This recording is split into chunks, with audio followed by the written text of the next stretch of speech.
अब जानौँ colour blindness भन्ने के हो।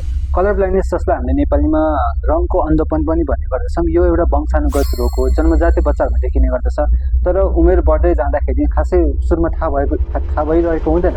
जस्तै उमेर बढ्दै जाँदाखेरि चाहिँ जब बच्चाहरू ठुला हुन्छन्, त्यसपछि गएर जस्तै बाइक ट्रायलहरू, गाडीको ट्रायलहरू दिने क्रममा स्वास्थ्य परीक्षण हुन्छ, आँखाको परीक्षण हुन्छ, त्यतिखेर चाहिँ बल्ल गरेर थाहा हुन्छ, ओहो मलाई त कलर ब्लाइन्डनेस रहेछ भने। त्यस्तै गरेर अरू समयमा थाहा हुने भनेको थुप्रै मानिसहरूले चाहिँ कसरी कम्प्लेन गरेर हुन्छ भन्दाखेरि सपिङ गर्न जाँदाखेरि कपडाको कलरहरू छान्न राम्रोसँग नजानेको, छान्न कठिनाइ भएको, होइन, रातो हरियो टाइपको उस्तै देखिने, ग्रे कलरको देखिने, त्यस्तो समस्या देखेको कारणले त्यसरी चाहिँ डक्टरहरू पुग्दाखेरि आँखा परीक्षण गर्दाखेरि चाहिँ अहिले मैले देखाएको चार्टहरू जस्तो हेर्दाखेरि बल्ल थाहा हुन्छ कि उहाँहरूलाई चाहिँ कलर ब्लाइन्डनेस भएको छ भन्ने कुरा है त।